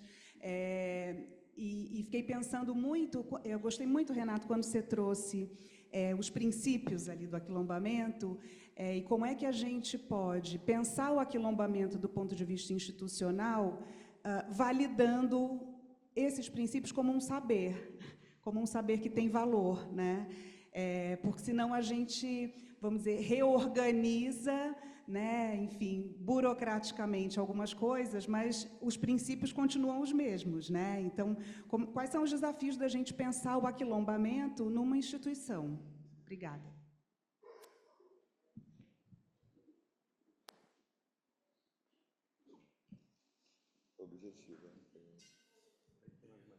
Boa noite, meu nome é Claudinei, eu sou aluna aqui do curso de formação em Gestalt. terapia. A minha pergunta é: a gente vive num mundo que agora as redes sociais têm um papel significativo aí na produção de subjetividades aí. Eu acho que boa parte das pessoas aqui, inclusive eu conheci o Renato através das redes sociais, através dos vídeos do YouTube. Quem seleciona o conteúdo, de certa forma, que você assiste é o algoritmo. E os algoritmos, eles selecionam a partir daqueles que criam os algoritmos, que geralmente são homens brancos e geralmente fora do país. Assim, não, o Brasil não tem as redes sociais não são do Brasil, são de fora. Até tem um debate aí com relação ao Twitter, às eleições. A minha pergunta é: como que a gente promove o aquilombamento nas redes sociais, a partir da internet? Aí, quais seriam as estratégias? Uma estratégia de comunicação até. Posso falar uma coisinha? Vou falar sobre algoritmo. Essa é a pior desgraça que tem para a humanidade, o algoritmo. Porque ela mapeia o médio. Ela mapeia no sentido assim do mediano e nesse sentido até o medíocre. A melhor maneira de, assim, para sempre, da gente tentar reverter isso, que impacta a minha vida como roteirista, impacta a vida de todo mundo, são fórmulas matemáticas selecionando o que você deve ver. Os algoritmos são daqui do Brasil também. Isso aqui que a gente está falando, se tivesse aqui deve ter, sei lá, uma câmera, isso aqui ia virar um algoritmo amanhã. Agora, para que haja uma produção literária, cultural, acadêmica, de qualquer coisa que seja impactante, que fure a bolha, a gente tem que desprezar o algoritmo. Desprezar o algoritmo e tentar propor algo novo. Eu não sei se vocês têm o hábito de assistir Netflix. Aquilo que vocês veem no Netflix, 90% vocês devem achar um lixo, porque é criado por algoritmo. Se vocês querem mudar o mundo, vocês querem mudar a pedagogia, querem mudar o ensino, vocês têm que desprezar o algoritmo. Então, esse é um desafio que eu faço para vocês, seja qual for o tema. Não deem bola para o algoritmo. É um jeito de mediocrizar o que está sendo feito a partir de um pensamento que nem existe pessoa pensando. Então, disso eu entendo algoritmo. Talvez eu não entenda de Ubuntu, mas disso eu entendo. Então, minha sugestão... Desculpa, eu não lembro o seu nome. A minha sugestão, Claudinei, é assim: pensa algo, estou falando de comunicação, pensa algo que seja relevante para você dizer. E dane-se o algoritmo. Dane-se, porque senão você nunca vai falar o que você quer. Meu nome é Eliana, eu também sou professora aqui da casa, e te ouvindo, Renato, eu só conseguia lembrar do Manuel de Barros, que dizia assim: a gente tem que desaprender todos os dias, né? E me deu uma dor por essa expropriação do que foi todo esse background, né, da África tal, e que a gente foi alijado disso. E também dos povos originários, quando você citou os guaranis, né? E quando o Krenak fala dessa questão da não competição, né, dentro do povo indígena e tal. Então, a minha pergunta para vocês, assim, para o Lusa também, né, que ele falou: eu branco descobri tanta coisa, mas eu negro também estou descobrindo tanta coisa, né? E qual que é o papel da arte nisso, né? Porque a gente está falando aqui de instituições como a Quilombar, né? E você deu um salto aí quando você foi para o cinema, trazer uma outra coisa, né? E qual que é o papel da arte para ajudar nesse aquilombamento? Porque a nossa defasagem é muito grande, né? A gente perdeu muito tempo sem saber essas coisas todas. Então, eu pergunto para vocês dois, né? Mas você, principalmente, o que a arte pode fazer por isso, e para você, principalmente, o cinema, né? A arte sempre foi algo é um mecanismo um mecanismo disruptivo que a gente tem. A arte são vozes, são pessoas que de algum jeito conseguem encontrar algum tipo de manifestação estética que faça a gente pensar. Talvez a arte seja o jeito mais insidioso da gente mudar uma civilização. porque a gente está produzindo um conteúdo que é agradável e quando a pessoa percebe já está pensando em outra coisa, vivenciando outra coisa. Acabamos de falar daquela escultura que tem no MASP. Quando você entende o que aquela escultura quer dizer, é a arte que está mexendo com você. Shows de rock, falamos isso já, shows de rock mudam a vida, um livro muda a vida. Então, o jeito de você fazer isso, talvez o jeito mais fácil seja através da arte. E eu posso te dizer o seguinte, vocês estão vendo novela da Globo? Vocês assistem? Eu também não, mas vocês deveriam pelo menos colocar no trailer para ver que várias das discussões que são relevantes hoje para a mudança da sociedade já estão lá. Aí, o algoritmo que detectou que esses assuntos são interessantes, mas no caso da Globo são pessoas de verdade escrevendo. Quando você vai na sala de roteiristas, na casa de roteiristas da TV Globo, metade é de roteiristas pretos. A Viacom, que é a dona da Paramount Pictures aqui do Brasil, contratou um roteirista negro maravilhoso chamado Marton Olímpio, para ele ser chefe de uma sala só com roteiristas negros, pensando temas que fossem importantes para a negritude. Dessa sala, desse trabalho, saíram 6 ou 7 séries que estão sendo produzidas. Então, eu acho que se houver um lugar, talvez eu esteja sendo leviano, você pode me ajudar nisso, se houver um lugar onde a cultura negra está conquistando seu espaço e as pessoas estão interessadas em ouvir, é no cinema. Agora, evidentemente, que quem manda na economia brasileira são os brancos. Então, se você for escrever um texto sobre negritude no Estadão, ninguém vai ler. Ninguém vai ler. Hã? Não, até publicaram, mas ninguém leu. Ninguém leu. Eu sei porque isso que eu contei para vocês, eu publiquei no Estadão, ninguém leu. Ninguém leu. Então, eu acho que encontrar o espaço através desse mecanismo safado da sedução através da arte, eu acho uma saída poderosa. Eu acho que é aquele jeito de você passar o perfume e entregar uma ideia, quando a pessoa percebe, ela já consumiu a ideia. A arte tem esses mecanismos que deixam a coisa mais palatável, mas também a arte incomoda. E eu acho que talvez, muitas vezes, através desse incômodo, se repetido, pode mudar muita coisa no mundo, né? Não vamos esquecer que Hitler, quando estava lá, ele investiu muito em cultura, investiu muito em música, em peça de teatro, porque é um jeito de você capturar a cabeça das pessoas. Então, eu acho uma belíssima arma, não só para isso, mas para tudo. Lusa respondeu aqui o Claudinei e Eliana, questão da a função da arte e em relação ao algoritmo nas redes sociais. Ficou a Cristina, que aí, como é que faz aquilombamento institucional, no campo da instituição? A instituição, ela é óbvio, tem muitas teorias da gestão, tem muitas teorias da administração.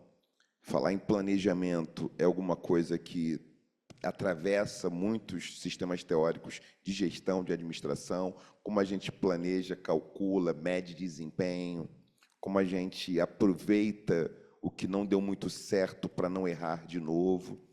Então, talvez, como é que constrói a instituição em torno dessas perspectivas, em torno desses elementos? Como a gente faz para fazer o Kumba aqui dentro? E aí, é um pouco assim, qual o corpo diretor, né? Qual é o esqueleto da instituição? Então, a instituição tem que objetivos? A instituição está se compreendendo como ela está se revisitando, e fazer isso baseado nesses 7 princípios. E aí é um pouco o que essa instituição pretende trocar, colocar em diálogo com a sociedade. O que ela faz para dentro, o que ela faz para fora. Eu acho que tem uma redefinição desses eixos de organização, que é perguntar das próprias relações pessoais, das relações intrainstitucionais, como as pessoas lidam com o poder, né? Eu acho que o poder é uma questão importante de ser debatida. Talvez seja uma das questões fundamentais. É a definição Foucaultiana de que o poder não é uma substância, mas o poder é um conjunto de relações, né? Um conjunto de relações de força. Então, o poder não é algo que eu possuo, mas eu sou atravessado pelo poder. E conforme o poder circula mais num corpo, em alguns corpos, isso determina e demanda direções, articulações, agenciamentos. E aí, não é fácil lidar com o poder, mas a gente está sempre atravessado por ele. O problema do poder não é o poder em si, mas é quando o poder desvincula a vida da potência. Acho que essa é uma formulação filosófica que eu gosto muito.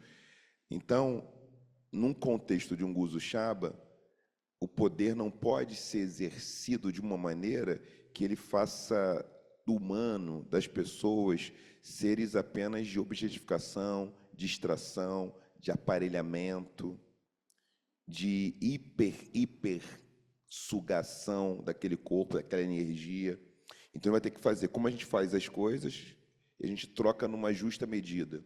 As pessoas trabalham bem. Então, acho que é essa, porque a lógica de uma sociedade hiperconectada é uma lógica hiperprodutivista também, né?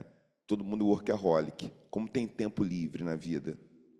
Ou seja, propiciar o trabalho que tem o contraponto do tempo livre. E aí te falo duas coisas que a cultura colonial portuguesa no Brasil, ela fez duas alcunhas para a população negra, uma alcunha, e para os povos originários outra alcunha.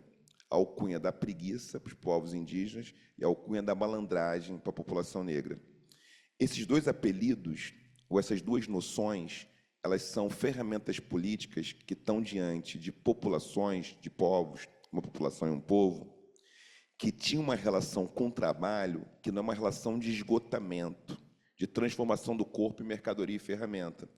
Então, ou seja, é tempo livre, a vida eu posso celebrar, eu vou trabalhar o suficiente para celebrar a vida. Então, isso foi malandragem. Aí, o que era positivo ficou com sentido feio, preguiça, que é, eu trabalho onde eu pesco o suficiente, porque a minha geladeira é o peixe no rio. Eu não preciso ficar com nada sobressalente. Eu tenho que ter tempo livre para a vida.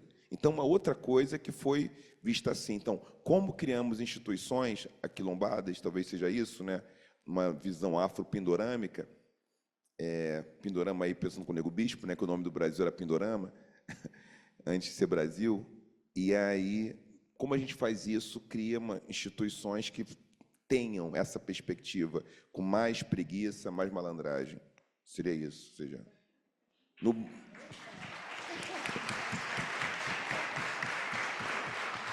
bom sentido. Eu vou pegar uma carona aqui nessa resposta, só para reforçar a atividade de amanhã, que é inspirada, né, nisso que o Renato trouxe para a gente hoje sobre aquilombamento. A ideia da divisão em grupos, em várias salas, de diferentes cursos, setores do SEDES, departamentos, funcionários e alunos, muito inspirada, né, nessas ideias que o Renato trouxe hoje para a gente. Bom, a gente vai fazer então agora, estamos chegando na hora, né? Aí tem aquele enfim. Eu tinha feito o convite, sei se ela fez o convite pessoal final, que tem um evento hoje, 222, nem sei onde fica, mas sei que é 222. Tem que ver. Olha, eu como boa paulista falei assim, onde é que a gente vai levar o Renato para jantar? Aí ele falou, não, a gente pode ir num samba, não? Um amigo meu, que é amigos meus, o Júlio, Renata e Leandro, eles tocam um samba, que fazem um samba aqui, promovem um samba no Rio e tal, é o Terreiro de Crioulo. E está tendo hoje aqui, Terreiro de Crioulo. Aí eu pedi já para deixar. Oi? Mas chega lá de sapatinho, acho que. Não sei, só. Não tem. Vai com o cara. Eu não sei, não conheço o espaço. É perto, aqui meia hora, não sei. Conhece? Alguém conhece? Alguém conhece?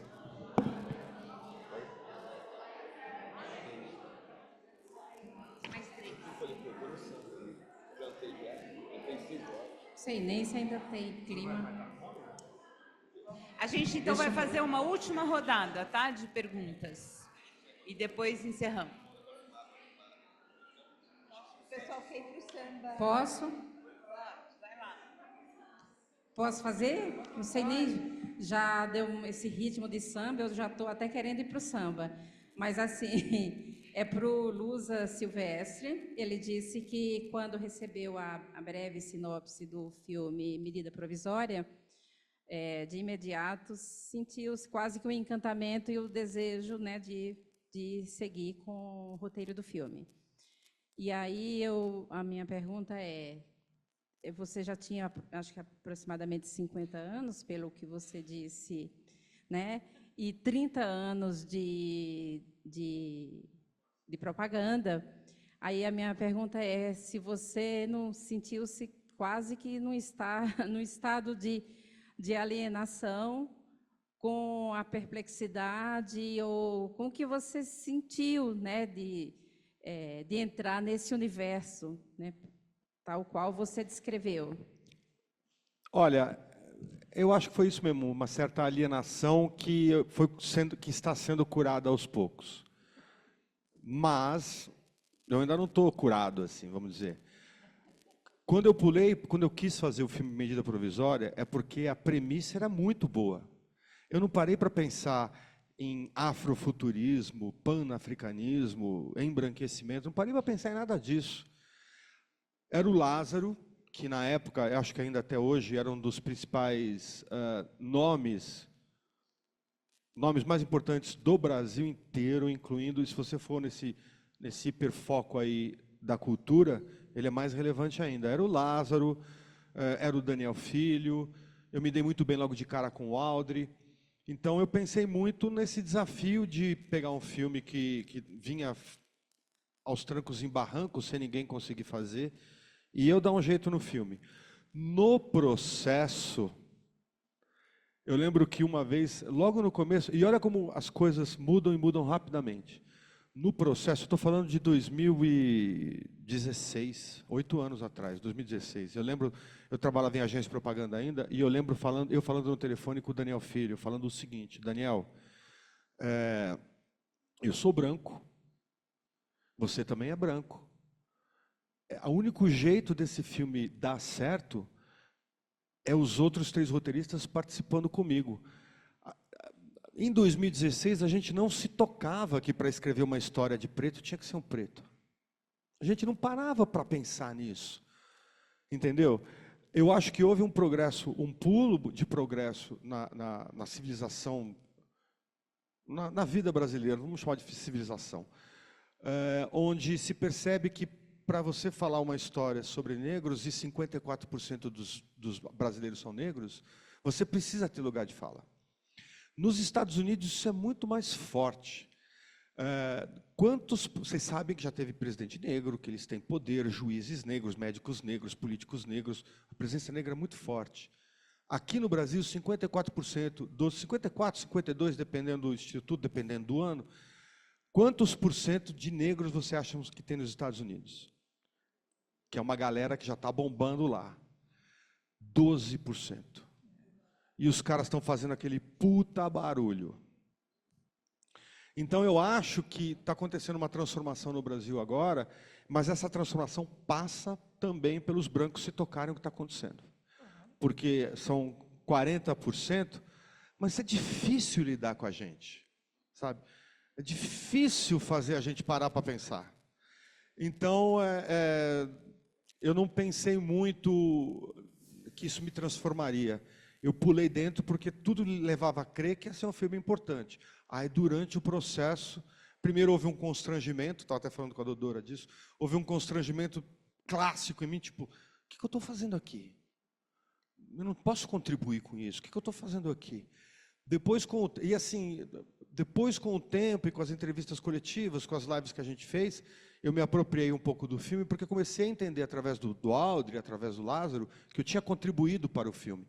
Porque durante o tempo todo eu pensava, gente, vocês notaram, eu sou branco, como é que eu estou escrevendo essa história? Então, para mim, foi um processo de transformação e eu acredito na individualização desses processos. Desculpa, eu esqueci seu nome. Quando o Claudinei falou em algoritmo, eu penso numa pessoa de cada vez, entendeu? É impossível acontecer isso que eu vou falar, mas se eu conseguisse mudar o meu pai, já seria bom. Mas não vai rolar. Então, no sentido da medida provisória, eu descobri depois de pular dentro. E foi legal. Nesse sentido, eu descobri, depois de pular dentro, que ia ser mais legal ainda. Às vezes eu pulo dentro de um filme e penso, nossa, onde eu vim parar? Mas nesse caso, houve uma evolução. Espero, né? Espero. Eu queria falar um pouco sobre duas questões que me vieram. A partir da colocação do Renato, sobre a comunidade já tendo um princípio, que é todos os itens 7 que você levantou, falavam desse bem-estar, não deixar sozinho, não desorganizar. E eu pensava, bom, o princípio da democracia podia ser esse. Democracia é a gestão da sociedade por toda a sociedade, né? E isto não é assim na realidade. Então, eu penso que, além dessas modificações, né,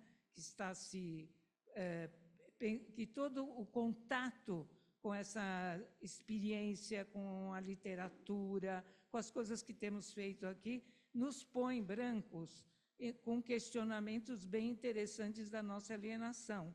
Mas falta um princípio que é básico, que é da responsabilidade de todos por todos, né? Que eu fico pensando como é que a gente desenvolve isso, né? Porque me parece fundamental, tanto para a negritude como para a branquitude, quer dizer, nos vermos responsáveis por esses acontecimentos. Estava pensando na história da escola, né, do menino que se suicidou. Pensando nisso, ninguém parece que se sentia responsável e percebia, né, o grau de dificuldade que é esse enfrentamento que esse garoto teve na escola, né? Quer dizer, não se sente responsável. Parece que ele que é fraco, aguenta aí, porque é assim, né? Então, me inquieta esse movimento de como produzir uma ideia de que nós somos responsáveis por todos, por nós e por todos, que é um básico, me parece. Adorei a fala de vocês.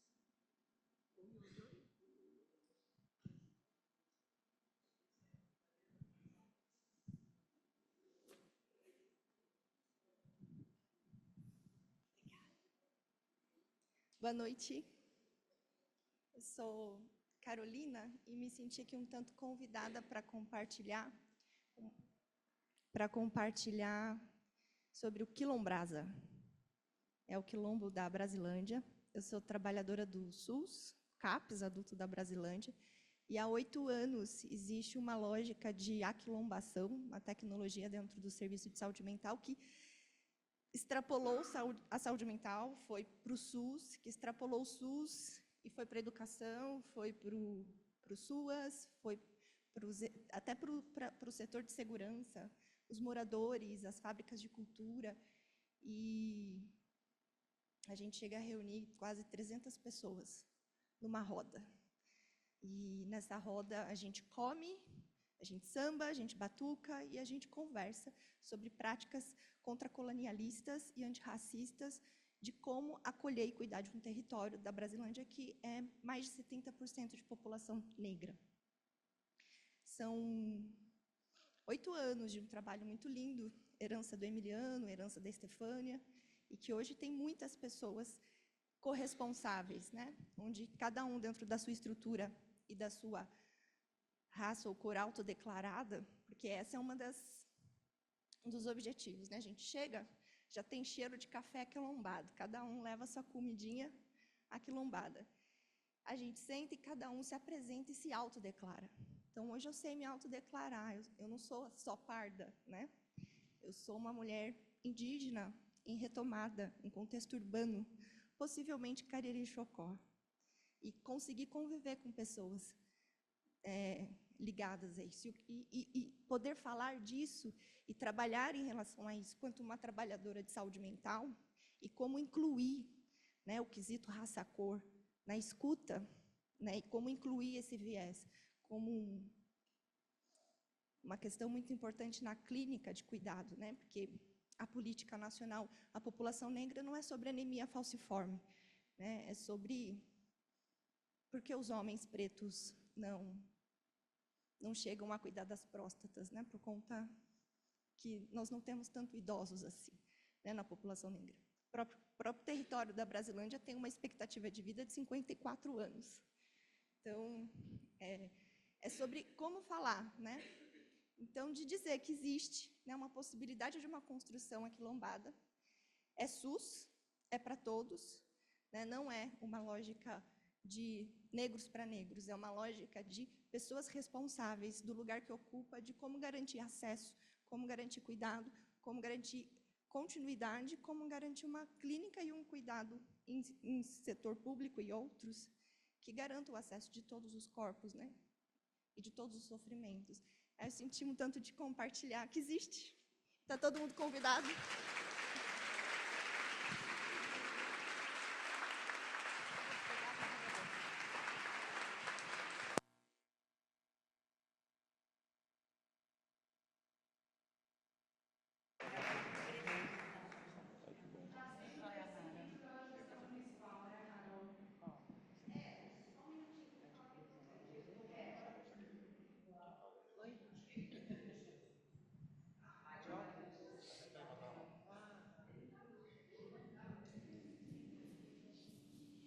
Sim, não é inédito, né? Eu acho que as reuniões, né, no território que reúnem quase 300 pessoas sem nenhum e-mail institucional, né?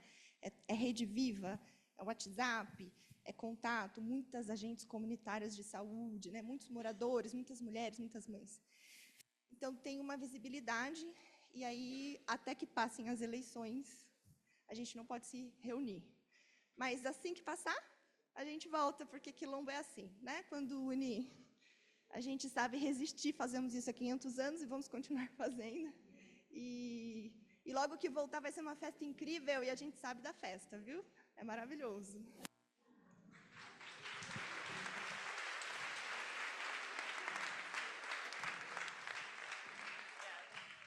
Oi. Bom, eu fiquei pensando aqui, e eu vou tentar, aliás, vou ser bem breve, mas eu não sei se a resposta vai conseguir ser, então vamos ver. Às vezes eu sinto uma falta, assim, de quando a gente conversa sobre aquilombamento, a gente fala sobre colonialismo e falamos sobre racismo, e às vezes a gente não articula isso com a sociedade estratificada em forma de classes. E como isso permeia as relações que nós temos na sociedade, está tudo meio junto e misturado. As relações econômicas com as relações raciais. E eu fico pensando o que essa ideia de aquilombamento pode contribuir para a gente pensar nesse imbróglio dessa relação, que, na verdade, eu fico pensando como o racismo, na verdade, está servindo para manter a sociedade estratificada de uma forma análoga ao que era no colonialismo, para garantir que o dinheiro circule em um grupo, né? E, enfim, e eu fico pensando o que esse pensamento pode contribuir para que a gente consiga desmantelar isso, ou pelo menos ter um outro olhar, enfim. Mas pensando nisso, nas relações econômicas, né? Enfim, é isso.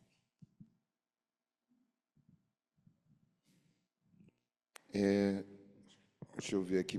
Tinha uma questão que é como somos responsáveis por todos. Não sei se acho que Lusa falou uma, não sei, era uma questão como a gente faz uma cultura onde todo mundo é responsável por todo mundo. Está falando de comunidades pequenas, né?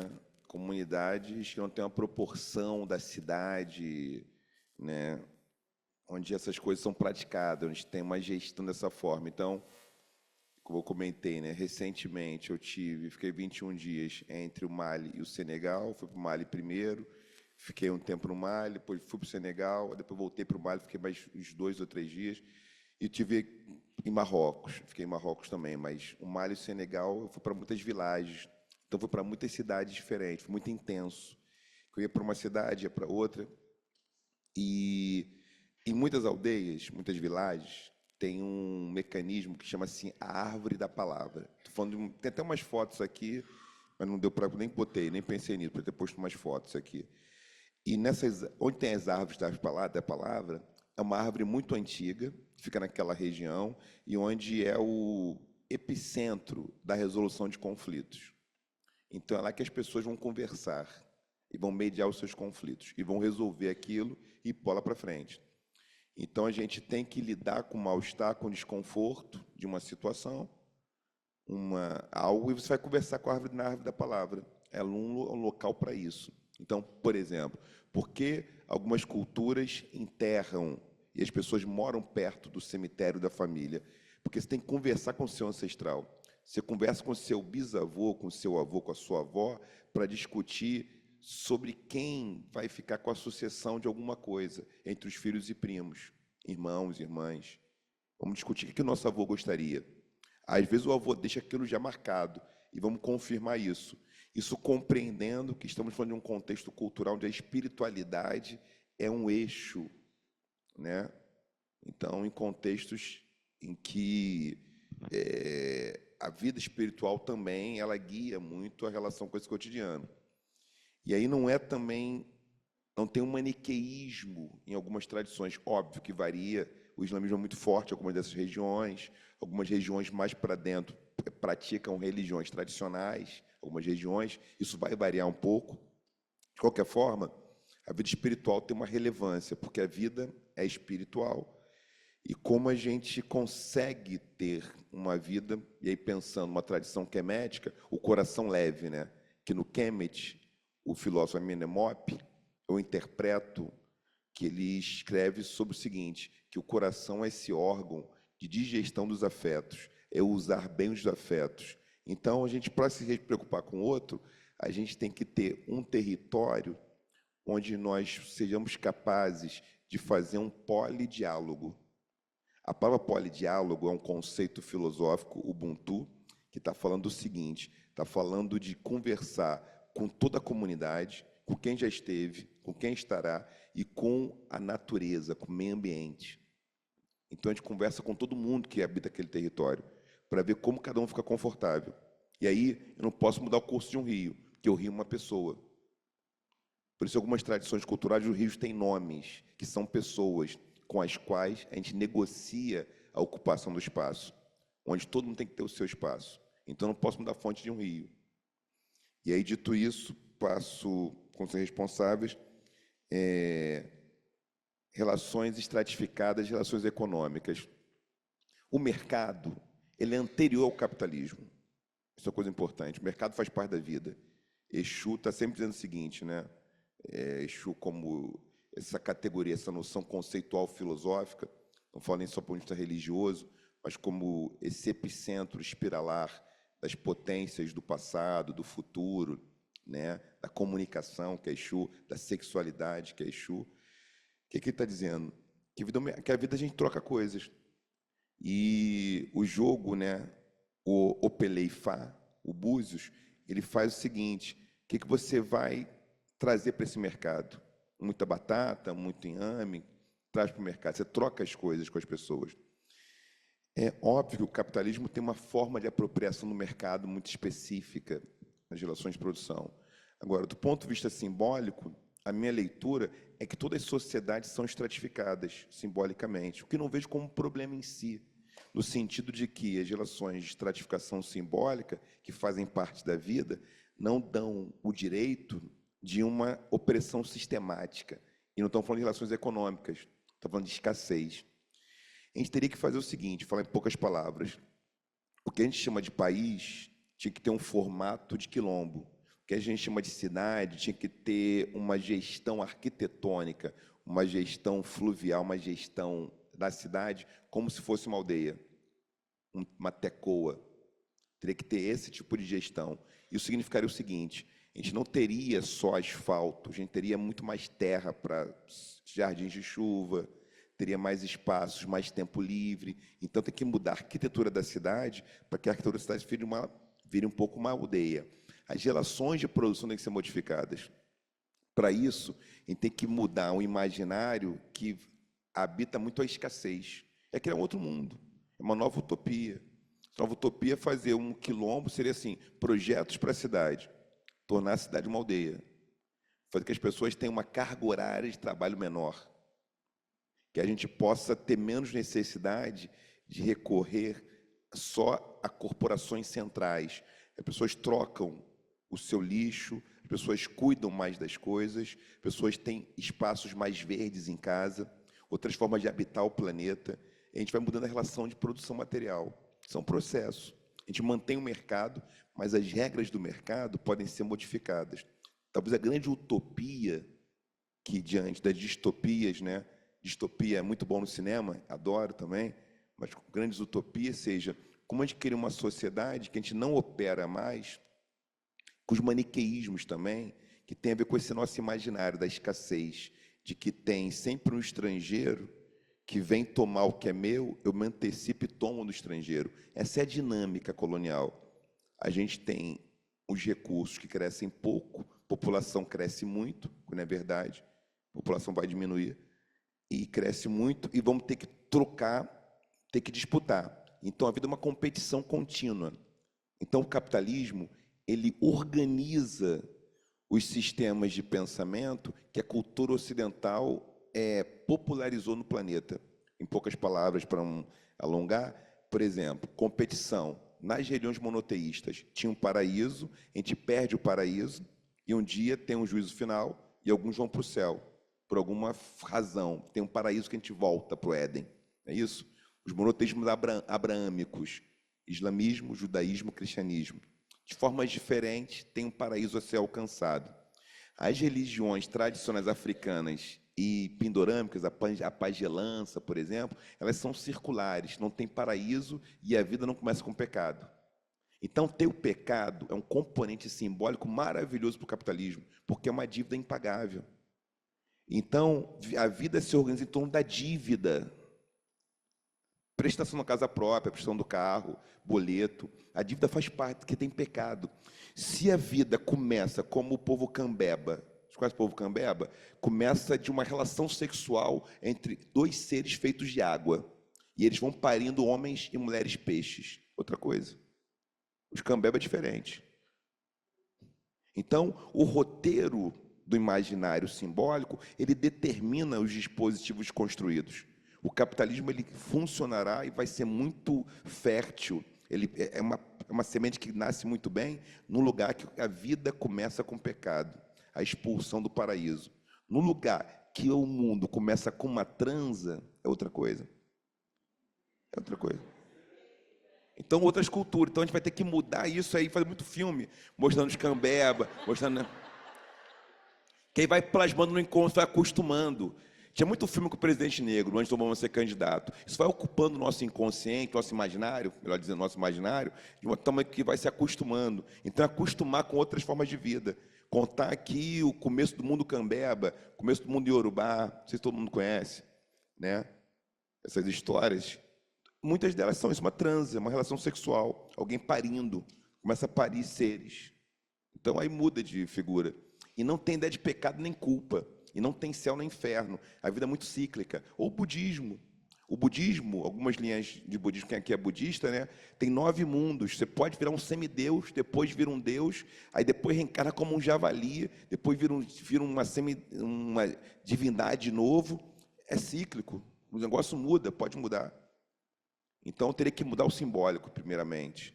Aí, mudando o simbólico, vai devagarzinho. O dinheiro vai dando menos importância na vida, mas enquanto tem boleto, dessa forma, o negócio é sério.